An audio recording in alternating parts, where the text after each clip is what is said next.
네, 안녕하세요. 자, 이번, 이제 근로기준법하고 노동조합법을 제외하고서 나머지, 이제 개별법에서는 10개 법령, 그 다음에, 이제 노동법 위에서는 4개 법령, 이제 강의를 맡게 된 김용호 노무사라고 합니다. 이제 뭐 사실은 구속법령이라고 표현을 하는데, 이렇게 이해를 하시면 되겠습니다. 이제 1차 시험 볼 때는 저희들이 근로기준법이 하나가 있고요. 여기서 이제 15문제가 나와요. 1차 문제에서. 나머지 이제 10개 법이 있는데, 이 10개 법에서 10문제가 나옵니다. 그러니까, 한 법당 한 문제예요. 공부 안 할 수도 없고 할 수도 없고, 이런 법으로 되어 있거든요. 그래서 여러분들이 오늘 10개 법에 대해서 공부를 하셔야 되는데, 특별히 그 중에서도 이 기간제법하고, 그 다음에 파견법이 있습니다. 요거는 조금 중요해요. 요거는 사실은 이제 1차에서는 한 문제입니다. 한 문제고, 1차에서는 한 문제인데, 2차까지 이어지는 법이거든요. 2차에서도 상당히 나올 가능성이 높은 이런 법이기 때문에, 요거는 이해하시는 김에 약간 상세하게, 물론 2차까지 볼 수는 없지만, 그래도 1차 정도에서도 약간 상세하게 보는 것이 좋고, 나머지 산안법도 1차, 2차 오니까 들어가요. 들어가지만, 얘는 2차에 나올 가능성이 지극히 떨어집니다. 그렇기 때문에, 산안법 같은 경우도 그냥 1차용으로 공부를 하시면 될 것 같고, 나머지 이제 7개 법은 다 1차로만 등장을 해요. 그래서, 요것들은 아주 상세하게 파고든다, 논문 공부하듯이 이렇게 그럴 필요는 없고, 여러분들이 1차용으로 그냥 가볍게 공부한다, 한 개 모르게 나오면 틀려준다, 이런 마음가짐으로 공부를 하시면 되는, 이걸 한 개 맞추겠다고 100개 종문되는 것들을 꼼꼼히 들어가서 파고드는, 이건 오히려 효율적이지 않죠. 그래서 혹시나 약간 오늘 강의하지 않은 것 중에 나온다 이러면은 그냥 인간 믿기 하나 틀려준다 이렇게 하는 게 괜찮아요. 그래서 여러분들이 약간 전략적으로 공부할 필요가 있고요. 그 다음에 노동법 위에서는 노조법이 제일 중요하죠. 노조법이 21문제가 나옵니다. 21문제. 거의 이것만 아시더라도 떨어질 일은 없는 그런 법입니다. 그 다음에 교원, 일반 노조가 아닌 교원에 관한 특별한 노조가 있거든요. 그래서 교원노조법, 교원에 관한 노동조합법에서 또 한 문제 나오고, 또 하나의 특수한 노동조합이 공무노조가 있습니다. 공무노조를 다루고 있는 공무노조법, 여기서 또 한 문제가 나오는 구조고, 제가 글씨를요, 친절하게 쓰진 않습니다, 이게. 제가, 좀 분량이 많다 보니까 글씨는 좀 불친하게 쓰고 말을 많이 할 테니까 잘 따르시기 바랍니다. 자, 그 다음에, 나오는 것이, 이제 노사협의에 관련된 법이 있습니다. 우리가 보통 근차법이라고 쓰는데, 근로자 참여 및 협력 증진한 법률 이렇게 해서, 근로자 참여법, 이렇게 나와요. 자, 근로자 참여법에서 또 한 문제가 나오는 구조입니다. 그 다음에 이 모든 것들을 관장하는 행정기구가 노동위원회라고 하는 기구가 있습니다. 노동위원회. 노동위원회에서 여러분들이 부당해고에 대한 구제신청, 부당노동행위에 대한 구제신청, 조정, 중재, 혹은 교원에 대한 조정과 중재 이런 것들을 다 관장하는, 차별에 대한 시정 이런 것들을 관장하는 이런 기구예요. 그러니까 여기가 어떻게 돌아가는지 이것들을 좀 노동사회 사람들은 알 필요가 있다. 이런 취지로 여기서 또 한 문제가 나오는 이런 구조입니다. 그래서 이 노동조합법에 관련된 것들이 제일 중요하고, 나머지 법들도 요거는 분량이 많지가 않아요. 그래서 요것들은 조금만 공부하시면은 충분히 여러분들이 문제를 맞출 수가 있는 이런 구조입니다. 단지 약간 이제 우려되는 것이 교원노조법이 약간 최근에 바뀐 게 몇 개 있어서 그런 것들을 기출 푸실 때 좀 주의하셔가지고 푸시면은 충분히 기출만 보시더라도 어느 정도는 점수가 나올 거다 생각을 하고 있습니다. 다만 요 법들은 워낙 분량이 많아요. 많다 보니까 다시 말씀드리지만 제가 강의하지 않은 것 중에 나올 수도 있습니다. 그때는 여러분들의 상식으로 그냥 찍으셔야 돼요. 이게 안 나왔다 그래서 내가 배운 적이 없다라고 해서 나는 이번 생은 틀렸어. 필요 없어요. 그냥 고작 한 문제니까 그냥 깔끔하게 그냥 여러분의 상식으로 풀어주시고 그냥 하신다. 이런 마음가짐으로 여유롭게 공부할 필요가 있다. 이렇게 생각하시면 되겠습니다. 자, 그래서 제가 오전 시간에 이제 이 개별법에 관련된 한 4개 법 정도를 다루게 되고, 오후 시간에 나머지 법들을 한 30분, 20분씩 해서 쭉 스킵하는 식으로 제가 진행을 하도록 하겠습니다. 쉽지 않은 시간이죠. 한 4개 법을 하루 종일 다뤄야 되는 거니까, 여러분 머릿속이 복잡할 건데, 그래도 이왕 오셨으니까, 이번 시간에 가급적이면은 좀 골격을 짜가지고 갈 수 있도록 그렇게 해주시면 좋을 것 같습니다. 자, 제가 법을 하나씩 하고 끊고 이렇게 강의하는 식으로 진행을 하도록 하겠습니다. 촬영을 하고 있기 때문에 동영상에 올릴 것 같아요. 올릴 거니까 한 법 하고 약간 자르고 한 법 하고 이런 식으로 시간을 진행하도록 하겠습니다. 자, 그러면 이제 기간제법부터 들어가도록 할게요. 자, 이 교재는 제가 1차를 위한 교재가 2개가 있거든요. 하나가 이론서가 하나 있고 또 한 가지가 이제 객관식 노동법 교재가 하나 있습니다. 그래서 앞부분은 이론서를 집어넣으려고 하다 보니까 너무 분량이 많아요. 그래서 객관식 노동법에 아주 요약해 놓은 그런 내용들을 집어넣었고, 나머지 기출문제를 5개년치를 실어놨습니다. 그래서 여러분들이 이론 강의 들으시고 하면 5개년치는 다 들어가 있어요. 들어가 있으니까 5개년치의 어떤 기출문제를 한번 풀어보시면은 어느 정도의 감은 잡힐 것으로 생각이 됩니다. 그렇게 편집이 되어 있으니까 감안하셔가지고 보시면 되겠습니다. 자, 먼저 기간제법에 대한 내용을 들어갈게요. 기간제법. 법인을 잡으시게 되면 이렇게 되어 있죠. 기간제에 대한 보호법이다. 그 다음에 단시간 근로자에 대한 보호법이다. 이렇게 되어 있어요. 그럼 뭐 이 내용은 딴 게 아니고, 뭐 기간제 근로자 어떻게 보호할 거냐? 이 기간제 근로자에 대한 보호에 대한 특별법이다. 이렇게 하시면 되고, 그 다음에 또 한 가지는 단시간 근로자에 대한 특별법이다. 이렇게 이해를 하시면 돼요. 그러면 어떤 식으로 기간제 근로자와 단시간 근로자를 보호할 거냐? 뭐 이게 뭔가 초점이 있겠죠. 그죠? 두 가지가 있는 겁니다. 하나가, 기간제 근로자로서는 고용에 대한 보장 문제. 자, 어떻게 나의 고용이 보장될까의 문제예요. 왜냐하면 기간제 근로자들의 기본적인 어떤 어려운 점 중에 하나는 어떤 근로자들이 근로관계가 끝날 때가 있습니다.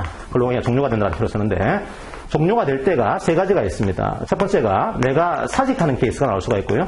내 의사로 근로관계가 끝나는 케이스인 거죠. 이런 케이스가 나올 수가 있고, 두 번째로는 사용자가 일방적으로 계약관계를 끝내는, 사용자 의사로 끝내는 해고라는 케이스가 나올 수가 있습니다. 자, 또 한 가지가 내 의사로 끝나는 것도 아니고 사용자 의사로 끝내는 것도 아니고, 그때가 되면 그냥 자동적으로 근로관계가 끝나는 이런 케이스가 나올 수가 있어요. 보통 저희들이 자동으로 종료가 된다 그런 표현 쓰죠. 자동 종료. 그럼 요거는요, 누구의 책임도 없는 거야. 뭐 사용자가 그만두러 한 것도 아니고 근로자 의사로 그만둔 것도 아니고 그냥 끝나는 거다. 이런 식이니까 책임을 묻지 않습니다. 이런 케이스가 크게 세 가지가 있거든요. 하나가 근로자의 사망이 있고요. 좀 무서운 얘기지만 사망이 있고, 이건 상속이 되는 구조가 아니라는 얘기죠. 그냥 끝나는 거예요. 자, 그 다음에 이게 계약직 근로자, 기간직 근로자들은 기간 만료가 자동으로 끝나는 케이스 중에 하나입니다. 기간 만료. 자, 그 다음에 뭐 정규직이나 무기계약직 같은 경우에는 정년의 통보. 자, 이게 자동으로 끝나는 케이스 중에 하나예요.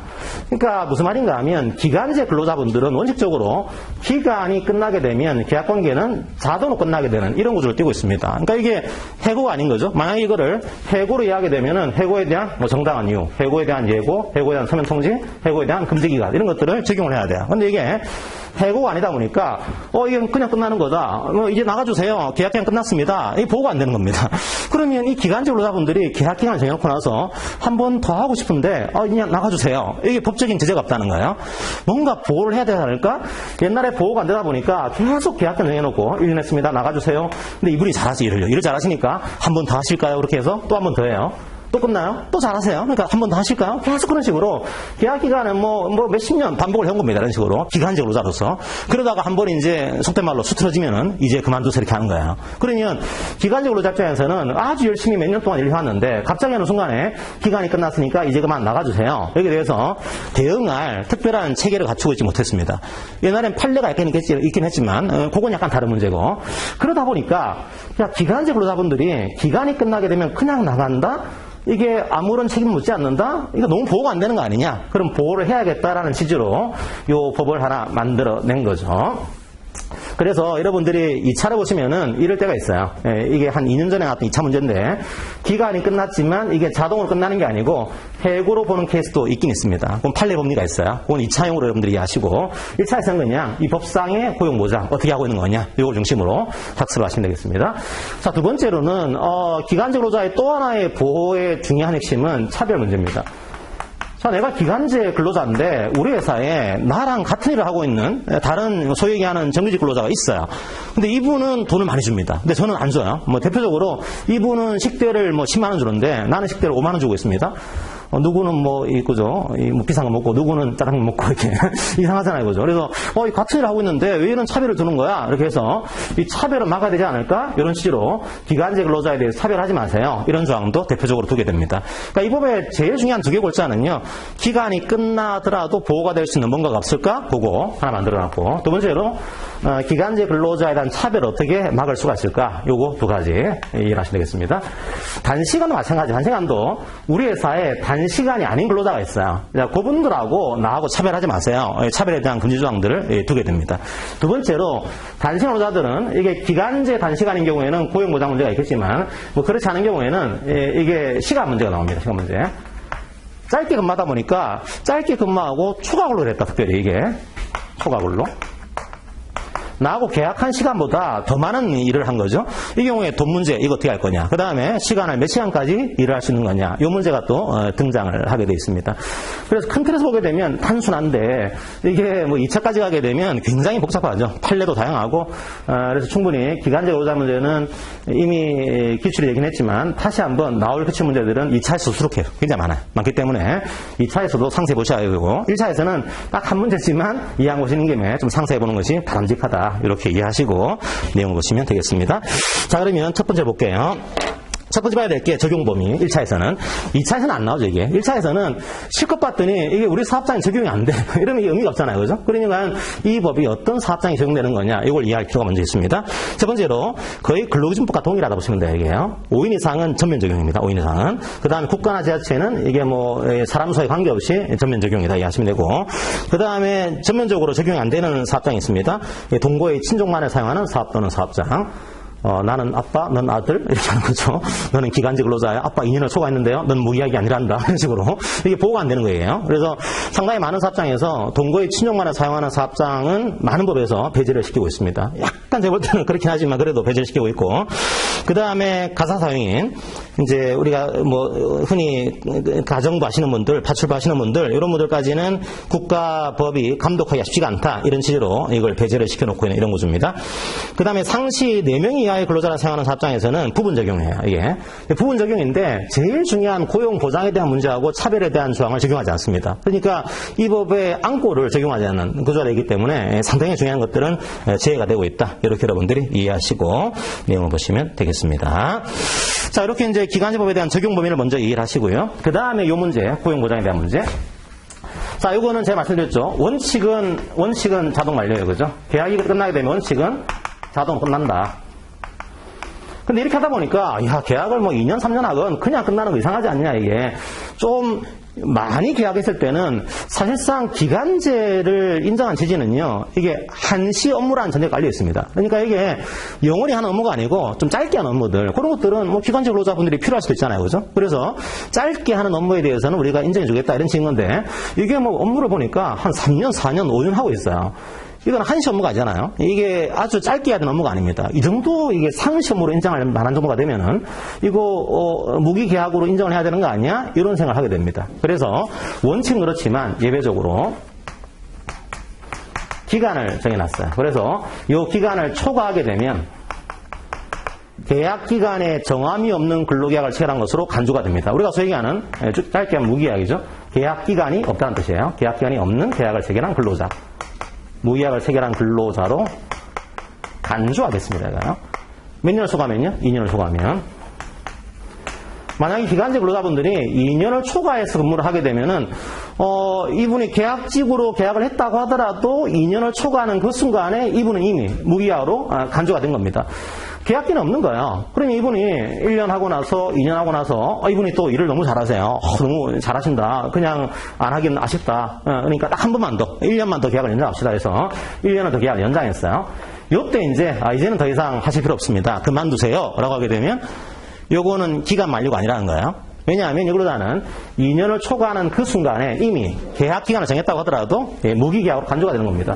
계약 기간이 없는 근로자예요. 없는 근로자니까 우리가 소위 얘기하는 정규직이 된 겁니다. 물론 이제 우리가 얘기하는 정규직과 무기약직은 약간 사회적인 용어는 차이가 있긴 하지만 기본적으로는 정년까지 고용이 보장되는 근로자로 간주가 된 거죠. 근데 그만두세요? 이거 뭐가 될까요? 이거는 이제 기간 만료가 아니고 해고로 보는 거죠. 그러면 우리가 봤던 해고에 대한 법조항을 적용하게 되는 이런 형태가 만들어지는 겁니다. 첫 번째로 이제 2년을 초과하게 되면 무기계약으로 간주가 된다. 이거 하나 기억하시고요. 두 번째로 나와 있죠. 그러면 2년을 초과하게 되면 모든 기간제 근로자 가 무기계약으로 간주가 되는 거냐? 그렇지는 않습니다. 그래서 예외를 만들어놨어요. 이게 안 되는 예외. 그러니까 이분이 뭐 3년을 근무하고 그만두세요 하건 4년을 근무하고 그만두세요 하건 이건 해고가 아니고 여전히 기간 만료다 이게. 그러니까 별 뭐 큰 문제가 없다. 이렇게 보는 예외들을 법적으로 꽤 많이 만들어두게 되는 겁니다. 이게 어떤 얘기인가 하면 이렇게 만들어둔 거예요. 법에 나와 있는 예외를 잘 보시게 되면 상시 업무가 아닌 것들을 만들어둔 겁니다. 이게. 2년을 초과하더라도 이게 상시 업무 같은 그런 내용이 아닌 거네. 그런 것들은 2년을 초과하더라도 예외를 둬야 되지 않을까? 이런 식으로 인정을 하고 있는 거예요. 첫 번째가 나와 있죠. 따라오시면 되겠습니다. 사업완료. 무슨 말인가 하면 여러분들이 쉽게 생각하면 아파트 건설 같은 거 생각하시면 돼요. 아파트 건설을 하는데 일용직 근로자분을 고용을 했습니다. 근데 아파트 건설이 한 3년짜리 사업이에요. 이게요. 근데 이분이 2년을 초과했어요. 2년을 초과했으니까 일용직 근로자분이 무기약이 된 거다라고 하기에는 이게 상시 업무가 아니에요. 사업은 이게 시작이 있고 끝이 있는 겁니다, 이게. 그러니까 이렇게 한시적인 사업인 경우에는 경우에 따라서 2년을 초과했다고 하더라도 이걸 상시 업무로 봐가지고 무기화로 간주할 필요는 없지 않냐, 이런 취지로 요거는 예외적으로 우리가 3년 뭐 계약했다고 하더라도 3년 계약을 다 인정해 주겠습니다. 이런 식으로 만들어 둔 거죠. 두 번째의 예외가 휴직, 파견, 결혼이 결혼. 자, 결혼은 뭔가 하면, 이 정규직 근로자 한 분이 뭐, 육아직이라든지, 혹은 뭐, 다른 식으로 해외 파견 나갔습니다. 그 자리가 비어있어요. 비어있으니까 이 자리에 누군가를 메꿔야 됩니다. 그래서 기간 근로자를 채용을 했어요. 근데 이 육아직 가신 분이, 뭐, 예를 들면, 저희들의 육아직은 원칙으로 1년이지만, 다른 일부 기관은 2년, 3년 두는 경우도 있거든요. 이분이 육아직을 2년을 갔다 왔어요. 3년을 갔다 왔어요. 예를 들면. 3년을 갔다 오는 바람에 3년 동안 이분을 쓴 겁니다. 그 이분이 2년을 초과했으니까 무기하기다 이렇게 볼 수 없는 거예요. 왜냐하면 원래 이분의 취지는 상시 업무가 아니에요. 잠깐 비어있는 자리를 메꾸는 그런 취지를 가지고 있는 겁니다. 그러다 보니까 이렇게 결혼을 메꾸기 위한 이런 취지인 경우에도 무기계약 간주 조항 예외를 인정하겠다 만들어놨죠. 세 번째로 보시게 되면 학업 직업훈련 보시면 되고요. 학업이나 그러니까 어떤 근로자에 대해서 직업훈련을 시키는 기간, 그 기간은 이 기간에서 제외시킨다. 그것들을 만들어둔 겁니다. 역시 상시 업무의 취지가 아니고 교육기관으로서의 취지를 가지고 있는 거죠. 자, 그렇게 만들어놨고, 네 번째가 고령자. 그 연세 많은 분이죠, 고령자. 강의할 때 조심하셔야 돼요. 저도 조심해야 돼요, 고령자. 옛날에 한번 교양생을 모셔놓고 이 강의를 한 적이 있습니다. 학교도 이제, 기간직 근로자분들이 꽤 많이 계시거든요, 생각보다. 그래서 제가 이제 고령자들은, 이렇게 여러 가지 법적으로 빠지는 게 있습니다. 말씀드렸더니, 한 교양생님께서, 농사님 그러면서, 왜? 그랬더니, 고령자가 몇 살입니까? 그러더라고요. 몇 살일까? 여쭤봤어요. 70살. 아니, 55세입니다. 이렇게 했어요. 그랬더니 되게 싫어하세요. 아니, 그러면 노무사님은 제가 고령자란 말씀입니까? 하면서. 그러니까 자기 생각할 때는 55세면 청춘인데, 그죠? 여전히. 지금으로 따지면. 근데 이거는 생물학적인 고령자가 아니고 법상의 고령자야. 사실은 55세 되면은, 민간기업에서는 불안하죠. 여러 가지로. 그래서 고령자, 만 55세. 요분들은 왜 예외를 시켜놨냐 하면 고용을 많이 하라는 취지입니다, 이게. 그러니까 55세 넘어가게 되면은 여러분들이 2년, 3년, 4년 계약하더라도 그냥 할 수 있으니까 가급적이면 고용을 많이 해주세요. 이 고용 보장 안 하시더라도 관계없습니다. 오히려 이게 보호를 안 함으로써 고용을 촉진시키는 이런 취지를 가진 그런 조항으로 이해를 하시면 돼요. 그게 고령자고요. 그 다음에 다섯 번째가 전문적 기술. 전문직이에요. 이건 이제 변호사나 노무사, 회계사, 관세사 이런 분들은 기업체에 기간제로 채용이 되게 되면 2년을 초과했다고 하더라도 자동적으로 무기계약으로 간주가 되는 것은 아닙니다. 왜 그렇게 했을까요? 사실은 쟤는 좀 이상해, 이게 좀. 아마 전문직이니까 이 회사에서 나가더라도 먹고 살만하지 않냐 이런 취지인 것 같은데 현실을 전혀 모르는 게 탁상에서 만든 거예요. 요즘 전문직들이 그렇게 허락하지 않습니다, 이게. 어쨌든 그런 취지로 2년을 초과하게 되면 무기화로 간주가 된다. 이 조항을 배제를 시켜놓고 있고 여기서 또 주의해야 될 게 뭐가 있는가 하면 정부의 실업 대책이에요. 정부의 대책. 정부의 어떤 실업 대책. 일종의 이것도 사업인 겁니다. 실업 정책인 거죠, 정책. 혹은 대책, 사업. 공공 일자리 사업 같은 걸 한다. 근데 이걸 왜 하는 거냐? 실업률이 너무 높다 보니까 약간 실업률을 낮추기 위한 사업을 한 거야. 근데 이게 2년으로 끝나는 관계없는데 여전히 사업을 했는데 실업률이 떨어지지 않습니다. 이 경우에 좀 더 연장을 해야겠어 라고 했을지라도 요거는 원래 상시 업무의 취지가 아니고 실업률을 낮추기 위한 이런 목적을 가지고 있는 거죠. 그것 때문에 배제를 시켜두고 있다. 이렇게 하시고요. 나머지 수많은 그런 어떤 시행령성한 내용들이 있습니다. 그 중에 몇 가지 중요한 것들을 보시게 되면 5호 밑에 보시면은 박사학위를 소지하고 해당 분야에 종사하는 경우도 이해가 돼요. 그러니까 이제 내가 박사학위를 가지고 있는데 박사학위와 관련된 분야에 종사하고 있다. 이분들은 2년 초과하더라도 무기학 간주가 된다. 이 조항을 적용하지를 않습니다. 그래서 지금은 꽤 이 정부에서 약간 그 정책을 펼쳤기 때문에 많이 해소가 됐지만 과거에 이제 대덕 이런 데 가보시면요. 박사급 계약직이 많았어요. 이 조항 적용이 된 겁니다. 그래서 오히려 박사급 연구직들 너무 홀대하는 거 아니냐 이런 문제가 많이 있었죠. 자, 그거 하나 하시고요. 그다음 6% 보시게 되면 그 밖에 시행령으로 꽤 많이 정해놨습니다. 다른 법령에서요. 이거 정해둘 수 있어요. 우리 법은 4년까지로 하겠다 이렇게 할 수 있습니다. 대표적으로 최근에 나왔던 판례 중에 하나가 이제 교육공문법에서 영어회화 전문 강사분들이 계시거든요. 이분들은 계약기간이 4년이에요. 4년. 그런가 하면 그 법에서요, 4년으로 만들어놨어요, 그냥. 다른 법령에서 계약 기간을 따로 정하는 것도 가능합니다, 이게. 그 다음에 나머지 뭐 좀 보시면은 뭐 한번 읽어보세요, 그냥. 그 다음에 한 세 번째, 네 번째 6호에서 네 번째 밑에 줄 보시면은 고등교육법에 따른 뭐 교수, 시강강사 이렇게 만들어놨죠. 그러니까 이게 시강강사분도 예가 됩니다, 예가. 이걸 왜 예를 했냐면 과거에 시강강사분 중에 박사급도 있지만요, 석사급도 있거든요. 석사급 시강강사는 박사학위를 가지고 있는 게 아니잖아요, 그죠? 그러니까 이분들은 2년을 초과하게 되면 이거 무기약 되는 거 아니냐 이런 논쟁이 많았습니다. 많아서 이제 시강강사분들은 박사급이든 석사급이든 그냥 무기약직 간주가 안 된다 이런 식으로 하기 위해서 아예 배제를 시켜놓고 있는 이런 구조로 만들어놨습니다. 그 다음에 또 하나 중요한 것 중에 하나가 아주 짧은 단시간 근로자, 우리가 소위 얘기하는 초단시간이죠. 초단시간 근로자분들은 무기약직에서 배제가 됩니다. 몇 시간인가 하면 한 주에 15시간 미만. 한 주에 15시간 미만은 꽤 잘 나와요, 이 차에서도. 한 주에 소정 근로시간이 15시간 안 되는 분들은 빠지는 것들이 많습니다. 뭐가 빠지죠? 첫 번째로 주유 빠집니다. 그죠? 유급주유. 한 주를 개근했더라도 유급주유가 적용이 안 돼요. 두 번째가 유급 연차휴가. 뭐 한 달을 개근했거나 1년에 80% 출근했다고 하더라도 연차휴가를 적용하지 않습니다. 세 번째가 퇴직금. 이제 1년을 근무했다고 하더라도 퇴직급여를 적용하지 않아요. 네 번째가 이겁니다, 이거. 그러니까 이 15시간 안 되는 분들은 무기약 간주가 된다, 이 조항을 또 적용하지 않는다. 그렇게 여러분들이 이해를 하시면 되겠습니다. 나머지 것들은 한번 여러분들이 읽어보시면 되겠습니다. 자, 뒤로 가요. 제가 좀 급하게 어쨌든 빨리빨리 할 테니까 시간적으로 제가 6시까지 안 갈 수도 있고 더 갈 수는 없어요. 그죠? 어쨌든 그때까지 마칠 거고 혹시나 좀 짧게 할 수도 있으니까 그 시간은 그렇게 계획을 잡으시면 되겠습니다. 그 다음에 최근에 나왔던 판례 중에 하나가 독특한 판례가 있어서 소개해드리면은 이쪽에 보시면은 이렇게 되어 있죠. 기간제 근로계약이 일정한 공백기 없이 반복 체결되거나 갱신된 경우에 무기약 간주 여부. 이거는 무슨 말인가 하면 상당히 제가 볼 때는 좀 문제가 많은 판결이기도 해요. 제가 볼 때는요. 생각이 다를 수 있지만 어떤 케이스인가 하면 그러면 2년을 초과하면 무기약인데 이럴 때가 많단 말이에요. 2년을 초과하고 하기 전에 계약을 끊어버립니다. 계약을 끊고 다시 계약을 해요. 이런 경우에 이거 이어진 기간이냐 아니면 뭐 끊어진 기간이냐 여기에 따라서 이분이 요때 채용될 때 무기계약으로 됐다라고 볼 수도 있고 경우에 따라서는 다시 계약적으로 채용된 거다 볼 수도 있어요. 그래서 이런 경우에는 요 공백기간의 성격을 보고 나서 무기약된 것인지 안 된 것인지를 판단합니다. 뭐 그거는 이제 그렇게 되어 있거든요. 문제는 뭔가 하면 이런 케이스예요. 2년을 하고 나서 공백기가 없어요. 없는 상태로 또 채용한 겁니다. 근데 이때 어떻게 했냐면 퇴직을 했고 공개 채용을 통해서 다시 채용이 된 거예요. 그러면 이분이 2년까지 하고 나서 그만두시고 이제 이 회사에서 자리가 비었으니까 다시 사람 뽑습니다. 이제 공고를 한 겁니다. 공고를 했더니 이분이 다시 그럼 내가 이 회사 다시 들어와야지 다시 신청을 하고 다시 하다 보니까 아무래도 경력이 있으니까 심사 결과 잘 나왔겠죠, 그죠? 잘 나와가지고 다시 채용이 된 겁니다. 그래서 근무를 하시고 그만두신 거예요. 그럼 이때 그만둔 것은 계약기가 만료인 거냐 아니면 이게 해고인 거냐 이게 다투진 그런 사건이에요. 이게 왜 상당히 논쟁이 되고 있는 사건인가 하면 일반적으로 어떻게 있냐면 지금까지는요.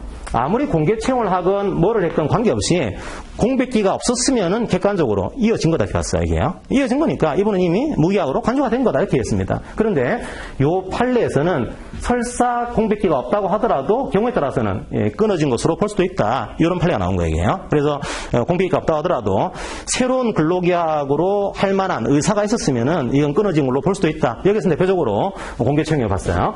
공개 채용했을 경우에는 끊어진 걸로 볼 만한 의사가 형성이 된 거다. 따라서 계약직으로 다시 들어온 거다. 이런 판례가 하나 있는 겁니다. 2차용으로도 중요한 판례긴 해요. 1차에서도 그 정도로만 여러분들이 이해를 하시면 되겠습니다. 밑줄 친 거 볼까요? 밑줄 보시면은 당사 사이에 기존 기간제 근로계약의 단순한 반복 또는 갱신이 아닌 새로운 근로관계가 형성되었다고 평가할 수 있는 특별한 사정이 있는 경우에는 그러니까 아주 특별한 거죠 이게. 공백기는 없지만 이거 뭐 새로운 근로관계가 형성되었다고 평가할 수 있는 그런 사정이 있는 거 아니냐 이게 공개청했으니까 이런 경우에는 단절된 것으로 봐야 된다. 이런 판례가 하나 있는 겁니다. 자, 그거 하나 여러분들이 이해하시면 좋을 것 같고요. 그 다음에 3번부터는 그냥 읽어드리겠습니다. 자, 만약에 우리 회사가 이제 무기계약직 근로자를 채용하려고 그래요. 한마디로, 이제 기간에 정해놓는 이런 근로계약을 체결하려고 합니다. 혹은 단시간 근로자 입장에서는 통상 근로자를 채용하려고 그래요. 그런데 이미 우리 회사에는 이 뽑으려고 하는 이 근로자와 같은 일을 하고 있는 기간제 근로자가 계세요. 이미 이분과 같은 일을 하고 있는 단시간 근로자가 계세요. 그러면 그분을 우선적으로 고용하도록 노력해야 됩니다. 잘 나와요. 이게 참 문제가요. 이 틀리기 위한 문제를 내는 거예요. 그죠? 고용해야 한다가 아니고 노력해야 된다. 노력해야 된다. 그러니까 어떻게 보면 좀 빚좀 계산 같은 그런 문항입니다. 노력 안 하면 어떡할 건데 이게 뭐 특별한 게 없어요. 그래서 노력해야 된다. 나름대로 이제 인간미에 호소하고 있는 건데 뭐 인간미가 없는 회사가 얼마나 많겠어요. 그래서 나름대로 노력해야 된다. 중요한 조항이지만 좀 노력조항으로 되어 있다고 하는 거 하나 기억하시고요. 그 다음에 단시간에 대한 약간 특별한 점 말씀드리면은 요거죠. 단시간에 대한 시간 문제예요. 4번 문제는 좀 짧게 말씀드리면은 이런 거 줍니다. 여러분들이 법정 근로시간을 배우셨어요. 근로기준법에서. 자, 근로기준법의 법정 근로시간은 하루 8시간, 한 주에 40시간입니다. 그러니까 하루 8시간, 한 주에 40시간. 예를 들면 한 주는 40시간이죠.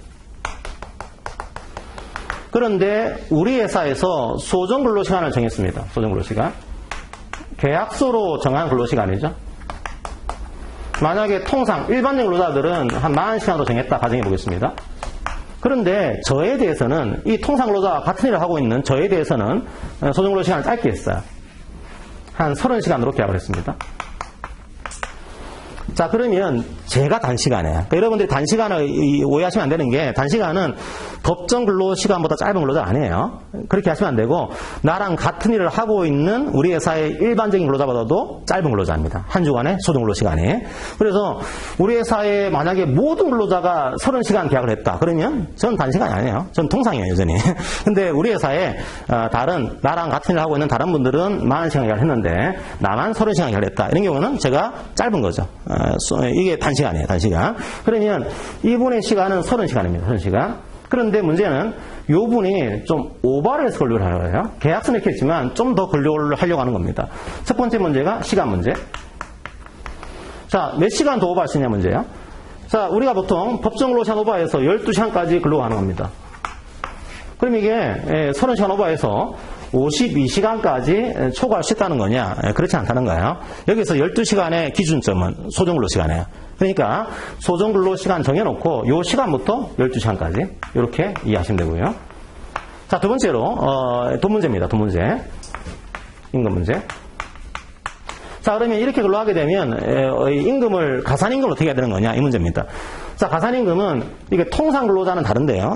단시간 근로자분들은 어떻게 했냐면 30시간을 오버해서 보통 저희들이 법정 근로시간을 오버하지 않았지만 소정 근로시간을 초과한 근로를 법내 초과 근로라고 그러죠. 법내 초과 근로. 즉 법 안에 있지만 계약서는 초과한 거다 이런 근로입니다. 그러면 법내 초과에 대해서는 단시간 근로자들은 50%를 가산 지급해야 됩니다. 이게 원래 통상 근로자들은 가산 의무가 없어요.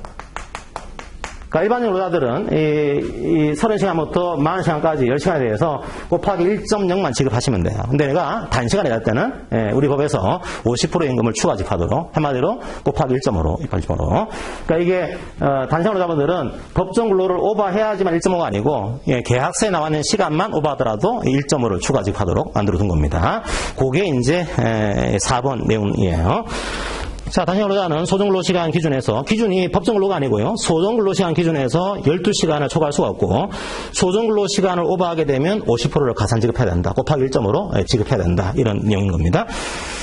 자, 만약에 어떤 분이 뭐 가사 문제라든지 학업 문제 때문에 저는 좀 짧게 근로를 하고 싶어요. 이걸 신청하게 되면 역시 노력해야 돼요. 단시간 근로자로 전환되도록 노력해야 된다. 이런 내용들을 두고 있습니다.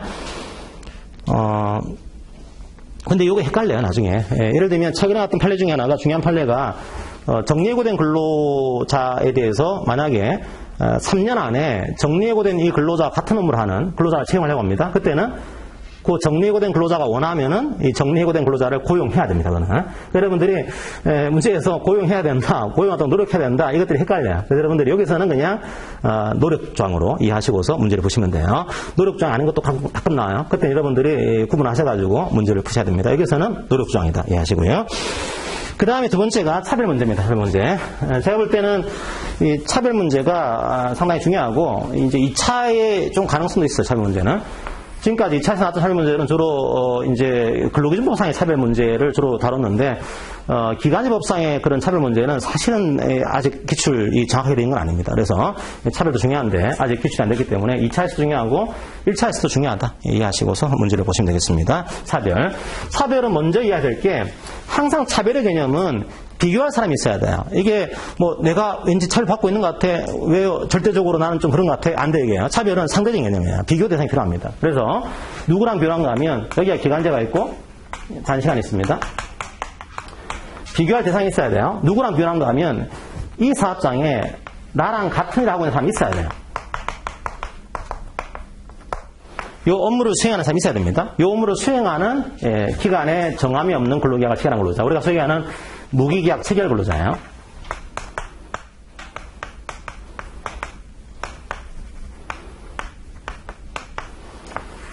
이게 나중에 판례를 보시게 되면 뭐 이렇게 표현하고 있습니다. 이분들은 무기계약을 체결한 근로자고 나중에 기간제 근로자가 2년을 초과하게 되면 무기계약 체결 간주 근로자 그런 표현을 씁니다. 이게 약간 다른 처음부터 무기계약으로 체결된 근로자인 거고 보통 저희들이 이런 분들을 정규직이라는 표현을 쓰고 있는 거죠. 그 다음에 이분들이 2년을 초과하게 되면 무기계약을 체결한 것으로 간주가 되는 근로자로 이렇게 표현을 하고 있는 겁니다.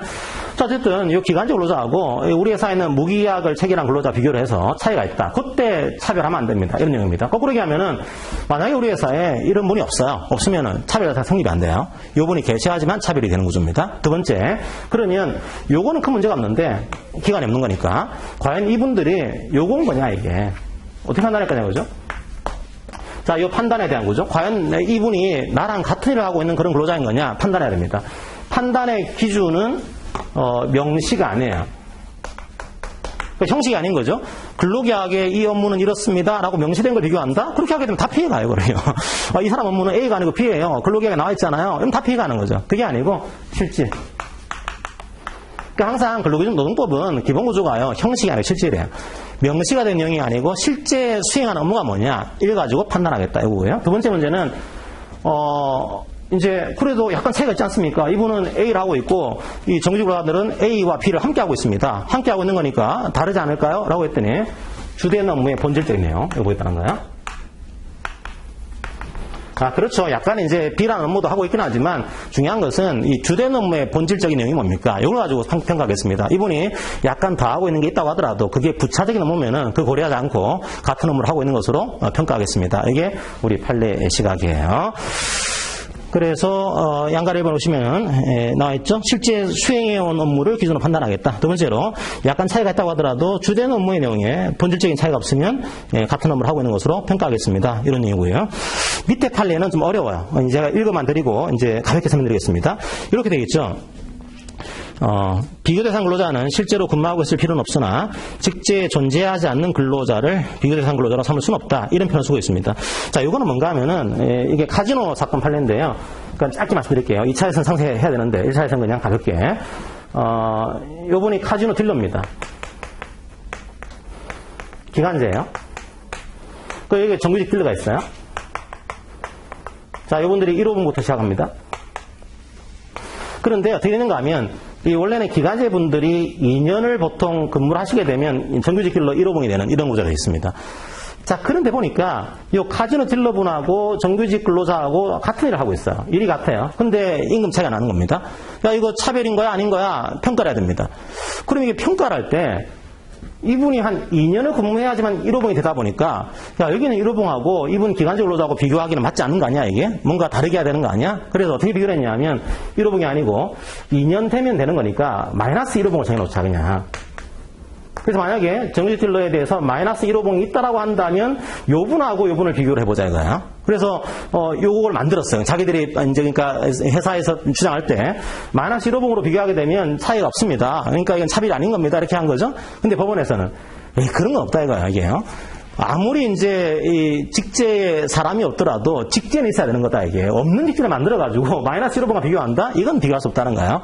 어쨌든 이런 경우라고 하더라도 1호봉과 비교를 해야지 직제 없는 마이너스 1호봉과 비교하는 것은 안 됩니다. 그런 판례 얘기예요. 그러니까 적어도 직제는 있어야지만 비교할 사람이 되는 거다. 이게 우리 판례 입장으로 되어 있는 겁니다. 자, 그거 하나 하시고요. 그 다음에 차별이 뭐냐? 요걸 차별하지 마세요. 차별 금지 내용을 정해놨습니다. 양가리 2번이죠. 왜 정해놨냐면 옛날에 뭐 성과급에 대한 차별, 이거 차별로 인정되는 겁니까? 안 되는 겁니까? 이런 논쟁이 많았어요. 많다 보니까 아예 법으로 박아둔 겁니다. 이것도 하면 안 됩니다. 라고 해서 임금, 정기상여금, 경영성과금, 기타 근로조건, 복리후생 다 만들었어요. 여기. 이게 말이 뭐 예시지. 거의 다 차별하지 마세요. 만들어둔 그런 내용으로 이해하시면 되겠습니다. 자, 그 다음에 이제 3번부터는 제가 설명을 드릴게요. 자, 그럼 어떻게 하는가 하면, 만약에 기간제로 잡을 때, 이게, 시간 안에 맞추기 쉽지 않을 것 같아요. 급하게 보겠습니다. 그래도. 갑자기 말을 빨리 해서 하고 있는데, 빠듯하네, 시간이요. 이렇게 된 거죠. 차별이 됐어, 보니까. 내가 이분과 비교해서 차별을 하고 있다. 이런 경우에 기간적으로 가면 어떻게 하는가 하면, 차별적인 처우가 있은 날부터, 보통 저희들이 구제 신청할 때는 3개월 안에 신청하잖아요. 근데 이거는 차별입니다. 차별이니까, 기간적으로 잡으니 차별 시정을 신청하기까지 마음의 결심을 하기가 쉽지 않아요, 이게요. 그렇잖아요. 기간적으로 자본인데 이거 잘못했다가는 회사에서 뭐 잘못될 수 있습니다. 그래서 쉽지 않다 보니까 이제 신청 기간을 늘려놨습니다. 3개월이 아니고 6개월로 이거는 6개월 안에 신청하면 돼요. 그래서 어디 하는가 하면 신호에 가서 시정 신청합니다. 시정 신청. 내가 지금 차별에 대한 그 내용을 받고 있어요. 그러니까 이거 좀 시정해 주세요. 신청을 하게 되면 이 시정 신청에 대해서 판정을 합니다. 조사하고 신문에서. 그러니까 부당해고나 부당노동행위에 대한 판정 절차하고 거의 유사한 구조를 띠고 있습니다. 자, 그래서 이걸 가지고 조사하고 신문에서 판정하게 되는데 독특한 것도 띠고 있어요. 어떤 것을 띠고 있냐면 이 차별에 대한 시정 신청은 판정의 그런 모양새를 띠고 있습니다. 근데 저희들이 조정과 판정은 다르잖아요. 그죠? 원래 조정위원회 따로 있고 심판위원회 따로 있거든요. 근데 이건요 조정도 가능해요. 경우에 따라서는. 그러니까 원래 조정과 심판이 복잡하게 섞여 있는 듯한 이게. 원래는 판정해야 되는데 뭐 만약에 조정을 하는 절차가 만들어지면 조정도 할 수 있고 경우에 따라서는 중재도 할 수도 있다. 그래서 가운데 뭐가 있는가 하면 조정이나 중재로 끝낼 수도 있는 그런 절차를 만들어놨어요. 이건 좀 이따 설명드리겠습니다. 기본적으로는 판정하는 거 판정. 판정해서 이거 가지고 이제 차별이 맞다 그런 경우에는 시정하는 명령 떨어지게 되고. 차별이 아니다 그때는 기각하는 결정이 떨어지게 돼요. 구조는 똑같습니다. 이걸 받은 날부터 이제 10일 이내에 중노위에 재심을 신청하고요. 이제 요거는 다 부당해고의 구조와 똑같은 모양새를 띠고 있습니다. 그 다음에 재심 판정하게 되고, 재심 판정서를 받은 날부터 역시 15일 이내에, 자, 불복할 때는 이제 행정법원에 가서 행정소송을 제기하는 구조가 만들어져 있습니다. 자, 이런 구조로 흘러가는 구조가 되어 있다. 요거 하나 일단 머릿속에 넣어두시고요. 자, 그 다음에 어떻게 되는가 하면, 양가로 3번을 보시면은, 가로를 여시고, 계속되는 차별적인 처우는 그 종료일부터 6개월이라고 되어 있어요. 그러니까 원래는 6개월 이내에 이게 신청을 해야 되는데, 차별이 계속되고 있다. 이런 경우에는 그 종료일부터 6개월 안에 신청하면 됩니다. 이런 구조 만들어 놨습니다.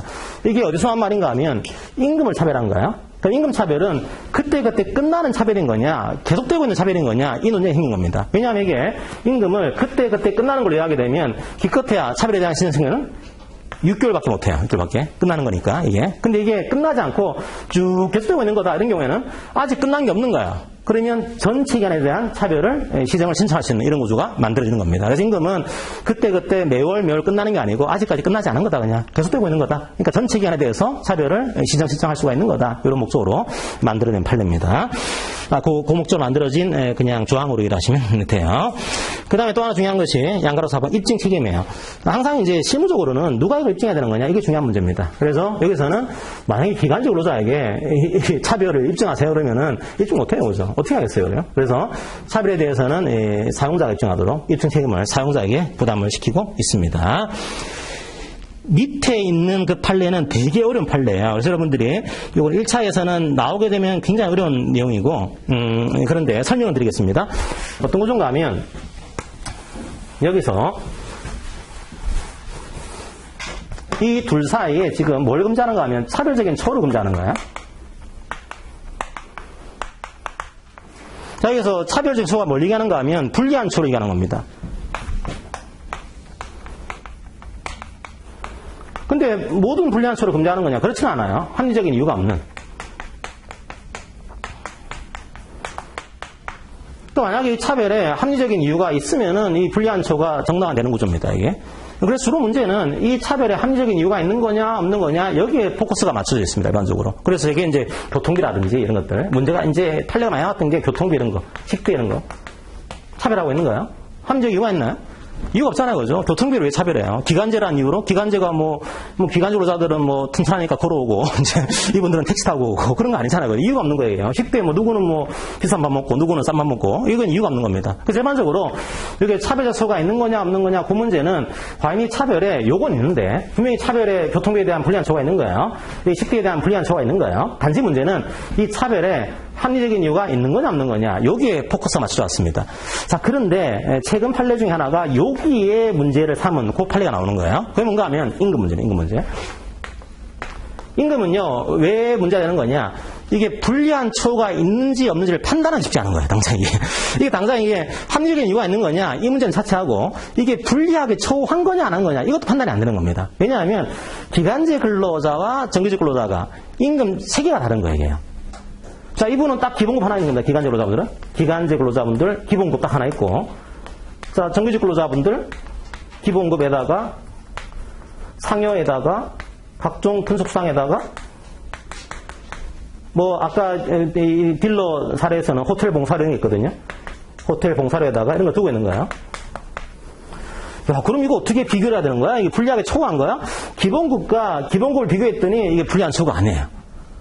이건 불리하지 않은 거 아니야? 라고 했더니, 이상하다 이거야. 그래서 어떻게 하는가 하면, 여기서 원래는 불리한 처우가 있는지에 대한 판단을 각 항목별로 판단합니다, 일반적으로. 기본급은 기본급대로, 상여금은 상여금대로. 근데 이건 맞지가 않다는 거야. 그래서 어떻게 했는가 하면, 원래 원칙은, 이게 항목별 판단인데, 약간 2차용 섞여 있는 강의예요. 요거는. 기간제 법은 그렇게 하겠습니다.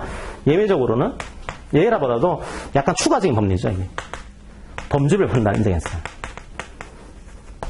자, 그렇게 하지 말고, 기본급하고 얘하고 유사한 게 뭐가 있을까? 보니까, 기본급, 상여금, 근속수당, 얘 같은 유사하겠네. 그래서 얘를 범주로 하나 묶고, 범주 같은 거다, 이게. 이 기본급과 요 범주. 그 다음에, 호텔 봉사료? 요건 약간 다른 범주 같아. 요건 따로 묶자. 따로 묶어서 보니까, 얘하고 차별이 있는 거예요. 이 불리한 처우가 있는 거네, 그럼. 그래서, 불리한 처우를 인정했고, 호텔 봉사료 같은 거 보니까, 불리한 처우에 합리적인 이유가 없는 겁니다. 없으니까, 이 호텔 봉사료에 대해서는, 합리적이 없는 차별을 하고 있는 거다. 인정한 그런 판례로 이해하시면 돼요. 그래서 이 판례는 그냥, 불리한 처우가 있는지를 판단할 때, 범주별로 묶어가지고, 항목별 아니고, 판단한 이런 판례로 이해하시면 되겠습니다. 그게 밑에 판례고요. 그 다음에, 양거로분의, 이제, 시정 신청에 대해서 일반적인 절차를 만들어 놨죠. 조사하고 신문합니다. 그리고 나서 판정을 해야 되는데 그렇게 하자면 조정도 가네, 조정도. 쌍방이 우리 조정해 주세요 할 수도 있고요. 일방이 조정해 주세요 할 수도 있고, 직권으로 조정하는 것도 가능한 거고요. 중재는 구속력이 있다 보니까 그렇게는 안 되고, 쌍방이 함께 합의해서 신청하면 중재하는 것도 가능합니다. 판정하지 않고 중재하는 것도 가능해요. 조정은 다 가능합니다. 쌍방이 할 수도 있고, 일방이 할 수도 있고, 직권을 할 수도 있고. 조정은 왜 그러면 이렇게 직권 조정도 인정을 했을까요? 조정은 구속력이 없으니까 이게. 나중에 조정안이 나오게 되면 따르지 않더라도 문제가 없는 겁니다. 이 조정은, 조정안에 대해서는 구속이 없잖아요. 그래서 여러분들이 조정과 중재에 대해서도 할 수가 있다. 이렇게 하나 이해하시고요. 요게 안 되면은 이제 판정을 내립니다. 하나가 시정명령. 이거 처벌 맞네요. 이거 시정하세요. 명령을 내립니다. 그러면 여러분들이 부당해고에서는 주로 원직에 복직을 시키시고 소급임금 지급하세요. 이렇게 나올 거 아니에요. 여기서는 다양하게 나옵니다. 내용 자체를 보시게 되면 차별적인 행위를 중지하세요 이렇게 할 수도 있고, 이 행위 지금 차별적 행위다 중지하세요 이렇게 명령을 내릴 수도 있고, 그 다음에 지금 취급규칙에 차별이 있네요. 이 취급규칙에 대한 근로조건을 개선하세요 이렇게 나올 수도 있고, 그 다음에 이분이 퇴직을 했어요. 더 이상 의미가 없는 거예요. 배상하세요 이렇게 할 수도 있고, 다양하게 이 행위를 중지하세요, 취급규칙 바꾸세요, 배상해주세요, 이런 식의 다양한 명령이 떨어질 수가 있습니다. 그리고 또 하나 독특한 것 중에 하나가, 원래 이게 배상이라고 할 때는 차별받은 것만큼 배상하는 게 원칙이거든요. 만약에 정규직은 100을 받는데 저는 50 받고 있습니다. 그러면 50을 배상해주는 게 원칙이에요. 우리가 소위 하는 실배상 원칙이 되어 있습니다. 근데 미국 같은 데 보시면 뭐가 있는가 하면 우리가 소위 하는 징벌적인 손배제도라는 제도가 있습니다. 그러니까 이게 딱 실손해액만큼 배상해주는 게 아니고 벌을 내리는 차원으로 아주 심하게 배상을 하는 그런 제도입니다. 담배 소송이라든지 이런 소송에서는 그런 배상제도가 심상찮게 미국에서는 벌어져요. 근데 우리나라는 원래는 그런 배상제도가 없습니다. 원래는 실손해액만큼 배상해준다. 이게 원칙인데, 여기서 아주 가볍지만, 진짜 가벼운 거예요. 징벌적인 손배제도를 만들어둔 겁니다. 이 정도는 실손해액이 아니고 한 3배까지는 벌을 내리는 차원으로 배상하는 거 우리가 인정하겠습니다. 만들어둔 거예요. 그래서 차별이 명백하게 고의적으로 차별했다 이런 경우, 그 다음에 반복이 되고 있다. 이런 경우에 한해서는 3배수까지 배상 명령을 내리는 것도 가능하도록 그렇게 만들어놨어요. 자, 그것도 여러분들이 하나 기억하시면 좋을 것 같습니다. 나머지 이제 불복하는 절차들은 부당해고 부당노동행위랑 거의 동일하니까 여러분들이 이해를 하시면 되겠습니다. 자, 그 다음에 7번을 보시게 되면 이건 뭔가 하면은 근데 이런 문제 생겼어요. 원래 이 법은 나쁜 법이 아닙니다. 좋은 법이에요. 기간제 근로자 차별 받고 있다? 차별 받고 오게 되면은 차별 받고 있는 기간제 근로자가 노동위원회 가서 시정을 신청하고 노동위원회가 이걸 해결해주고 이런 좋은 제도인데 문제는 뭔가 하면 이 법이 실효성이 별로 없다는 거예요. 왜냐하면 기간제 근로자분이 저 막강한 사용자 상대로 해서 내가 차별을 받고 있어요. 시정해주세요.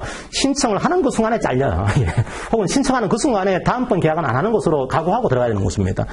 그러니까 이게 쉽지 않은 거예요. 생각보다. 좋은 제도긴 한데 기간제 근로자의 어떤 열악한 처우를 생각해보게 되면 지위를 생각해보게 되면 이렇게 할 수 있냐. 쉽지 않다는 겁니다. 뭔가 다른 제도를 만들어야 되지 않을까? 그거로 만들어둔 것이 이제 노동부 장관이 개입할 수 있도록 만들어둔 겁니다. 어떻게 했는가 하면 이렇게 한 거예요. 원래는 노동위원회에 들어갈 때는 내가 신청을 해야 돼요. 근데 그렇게 한 게 아니고 노동부 장관이 조사를 한 거예요. 조사를. 가탕 들어가서. 그래서 보니까 이 근로감독관들 있잖아요. 그죠? 이분들이 가서 조사합니다. 조사해보니까 차별이 있네. 우리 법에서는 기간제와 무기약 근로자의 차별을 금지하고 있는데 차별이 있네요. 이거 시정하세요. 시정을 요구합니다. 자, 차별이 있는 것 같습니다. 우리는 법을 이게 관장하는 그런 기관이니까 요거 사용자가 시정해 주세요. 요구를 하는 겁니다. 자, 요거를 따르면 끝나는 거예요. 그냥. 따르지 않는다. 그러면은 노동부가 함부로 개입할 수 없어요. 왜냐하면 판단해야 되는 거니까. 그래서 만약에 시정 요구를 따르지 않게 되면 이걸 노동위원회에 심리를 요구합니다. 그러니까 이제 노동부에서 이거 시정 요구했는데 이 사람들이 따르지 않았어요. 그러니까 노동위원회에서 여기에 합리적인 이유가 없는 차별인지를 좀 판단해 주세요. 심리를 요구합니다. 그래서 이 판단을 받아보고 나서 다시 명령을 내리는 요구를 하는 구조입니다. 그래서 여기 만약에 노동위원회 심리를 해가지고 이게 맞으면은 이게 정당한 거죠. 시정 요구가. 그렇게 해서 노동부 장관의 개입 여지를 넓혀둔 이런 내용으로 만들어둔 겁니다. 그러니까 이거는 기간제 근로자가 시정을 신청하지 않았더라도 노동부가 개입할 수 있는 그런 근거들을 만들어놨다. 이렇게 여러분들이 이해하시면 되겠습니다. 그게 7번이에요.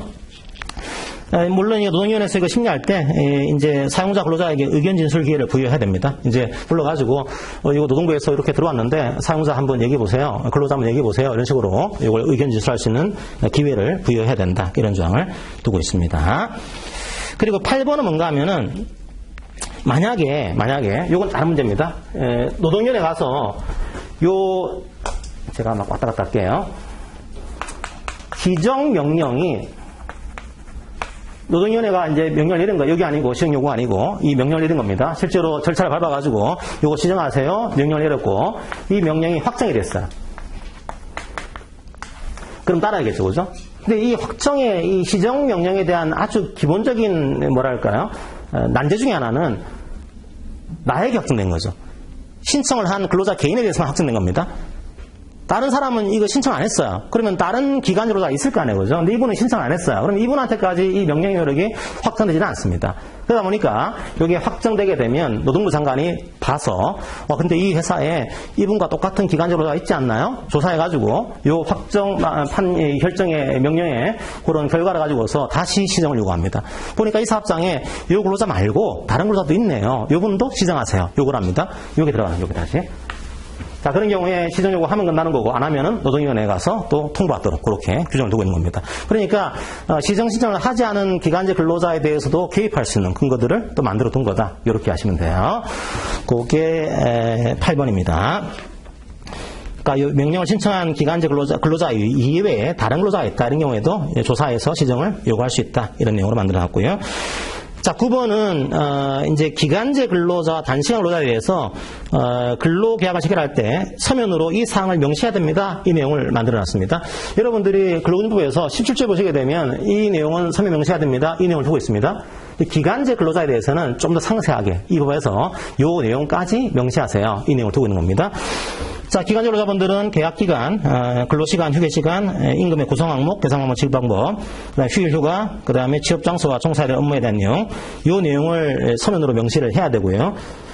약간 복습경에서 일반 근로자가 어떻게 되어 있죠? 18세 이상의 일반 근로자, 기간제 근로자 아닌 그냥 근로자, 이때는 임금의 구성 항목, 계산 방법, 지급 방법, 그다음에 조정 근로시간, 유급주유, 그 다음에 유급 연차휴가예요. 자, 이 네 가지를 원래는 서면 명시에서 교부하도록 근로기준법에 규정을 두고 있죠. 근데 기간제법에서는 그거 말고 요 좀 상세하게 이것까지 전부 다 명시하세요. 이 내용을 두고 있는 겁니다. 자, 그런데 단시간노동자들은 여기에 플러스해서 한 가지를 더 얘기를 하고 있습니다. 뭘 얘기하고 있는가 하면 근로일과 근로일별 근로시간도 선명시하도록 단시간노동자들은 5가지에 더하기 6호까지 추가했다. 이렇게 이해하시면 되겠습니다. 자, 밑에 당구장 표시된 거는 작년도 이게 2년 전에 2차 문제였어요. 2차 문제. 요거 짧게 말씀드리겠습니다. 어떤 거 좀 가면 요거까지는 뭐 좀 가볍게 보시면 될 것 같아요. 기간이 끝나게 되면 이게 원래는 2년 안에만 있으면 기간 만료인데요. 이게 경우에 따라서는 기간 만료가 아니고 회고로 보는 판례 법리가 있습니다. 판례 법리가. 세 가지 판례 법리가 있어요. 하나가 기간 정함의 형식성 법리. 기간 정함의 형식성. 그냥 이해만 하셔도 넘어가세요. 기간을 정해둔 것이 형식인 겁니다. 이게 실질이 아니고. 원래는 1년까지 딱 하고 그만두겠다 이게 아니고요. 그냥 형식적으로만. 앞으로 쭉 일을 시킬 거면서 그냥 기간만 뭔가 이제 1년 초과하면 문제가 생기니까 기간 형식만 정해둔 거다. 이런 경우에는 이 근로자는 이미 무기계약으로 간주가 된다. 자, 요 판례 법리가 과거부터 있었습니다. 이게 기간 정한 것이 형식에 불과한 경우에는 무기계약으로 간주가 된다. 이렇게 봤고요. 그 다음에 기간 정함이 이렇게 볼게요. 기간 정함이 실질이라고 하더라도 경우에 따라서는 이게 해고가 될 수 있습니다. 두 가지 법리가 있는 거예요. 진짜로 기간을 정한 겁니다. 1년하고 그만두겠습니다. 정한 거예요. 정해뒀지만 이게 해고될 수 있다. 뭐가 있는가 하면 갱신기대권이 있고요. 하나가 전환기대권이 있습니다. 이것도 판례 법리예요. 자, 판례입니다. 자, 이거 뭔가 하면은 원래 1년을 정했으면 1년 끝났으면 그만두세요. 이건 해고가 아닙니다. 근데 뭘 도냐 하면 요 계약하면서요. 여러분들이 이제 1년 하시고 나서 일을 잘 하시면은 심사에서 이제 계약을 한 번 더 갱신할 수도 있습니다. 그런 이제 조항을 두고 있는 겁니다. 혹은 이제 조항은 안 두고 있지만 얘기를 한 거예요. 1년하고 끝나는 게 아니고 잘 하시면 한 번 더 갱신돼요. 얘기를 한 거예요. 요런 기대권을 주고 있는 겁니다. 요런 기대권을 주고 있는데 심사도 안 하고 그만두겠다. 요거는 해고될 수도 있다. 이거는 이제 해고가 되고 요거는 한 번 더 갱신된 것으로. 그러니까 계약이 갱신된 것으로 보겠습니다. 이런 판례가 있고요. 여기에. 자, 전환기대권은 똑같습니다. 이건 똑같은데 다른 게 뭔가 하면은 이렇게 한 거예요. 1년, 2년 하고 난 다음에 잘 하시면은 정규직 되는 겁니다. 이렇게 한 거예요.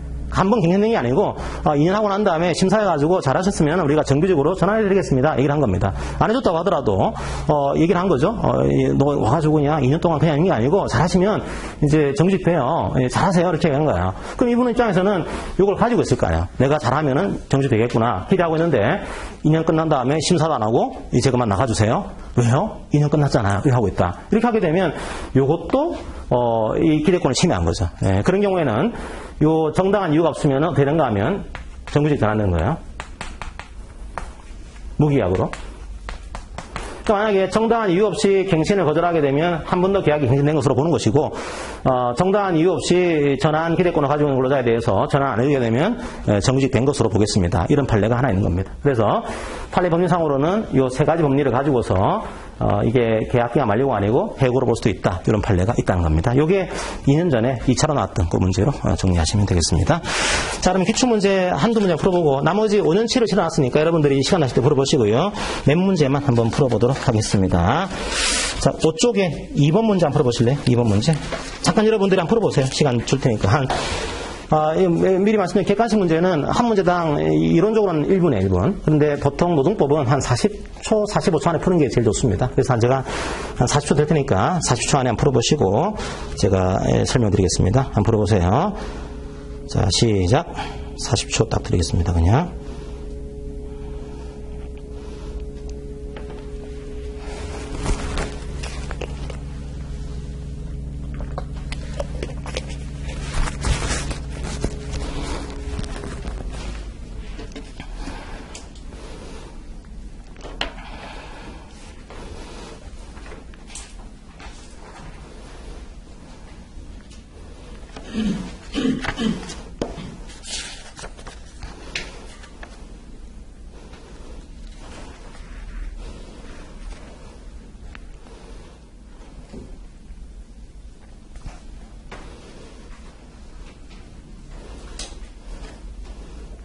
자, 여기까지 보겠습니다. 제가 40초 드린 겁니다. 그러니까 여러분들이 대강 시간도 감을 잡으셔가지고 나중에 너무 막 시간을 이렇게 낭비하지 않도록 주의하셔야 돼요. 자, 2번 보겠습니다. 법률의 내용으로 옳은 것은 참 이제 객관식이 좋은 것 중에 하나가요. 다른 거 모르더라도 확실하게 나오면 찍을 수 있어요. 그죠? 이게 이 객관식의 최대의 묘미자, 우리를 살리는 그죠? 중요한 내용이죠. 그러니까 1번부터 약간 만만찮게 하겠는데 5번을 보니까 바로 나와요. 입증 책임은 사용자 부담한다. 이건 확실한 거죠. 그러니까 5번이 옳은 것을 하시면 되고. 자, 1번을 보시면 시정명령 내릴 때 지역규칙이나 단체협약 등의 제도 개선 명령 포함될 수 있습니다. 이거 고치세요 할 수 있는 거죠. 이번에 성과금도 이제 차별초에 해당한다. 법을 만든 겁니다. 했고. 3번, 기간제 근로자에 대해서는 근로일과 근로일별 근로시간을 하야 될 필요가 없어요. 그죠? 이건 단시간 근로자에 대한 선명시 조항으로 이해하시면 되고요. 그 다음에 4번은 단시간 근로자들은 소정근로시간 초과해서 12시간까지만 가능합니다. 이걸 초과해서는 안 된다. 그걸 얘기한 거고. 입증 책임은 사용자 부담한다. 맞죠? 정답은 5번이 되겠습니다. 한 문제만 더 풀고 쉬는 시간 드리겠습니다. 맨 8쪽에 7번 문제. 이게 7급 공무원 문제인데요. 7급 공무원 문제가 생각보다 좋은 문제들이 좀 있어요. 그래서 이게 사제선다긴 한데 내용이 괜찮아서 그냥 붙여놨습니다. 이것도 한 30초 될 테니까 한번 풀어보시고 설명드리고 쉬는 시간 가지겠습니다. 예, 풀어보세요. 시작. 7번 문제입니다.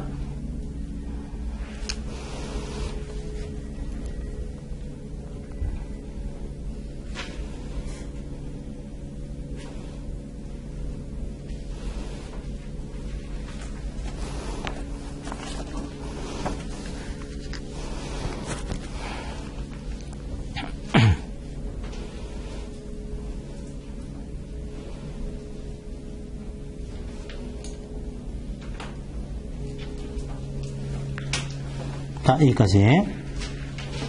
역시 뭐 객관식의 묘미를 볼 수 있는 거죠. 저 문제예요. 자, 첫 번째는 동종 유사물을 수행하고 있는 기간에 정함이 없는 근로계약을 체결한 근로자하고 비교한다. 맞죠? 자, 그 다음에 2번 이 동종 유사물 문제는 실제 수행해온 업무를 기준으로 판단한다. 맞죠? 3번 복리후생. 복리후생의 대표적인 차별 금지 내용 중에 하나입니다. 뭐 교통비, 식비 이런 것들은 당연히 안 되는 거예요. 그 3번이 틀렸죠. 4번은 있은 날부터 6개월 이내에 신청한다. 맞죠? 3개월 안에 그건 6개월이다. 그거 하나 이해하시면 되겠습니다. 자, 그런 식으로 거의 뭐 조금 여러분들 이해만 하시면은 뭐 풀 수 있는 문제들이니까 나머지 기술도 잠깐 쉬는 시간에 좀 여유가 되면 풀어보시고요.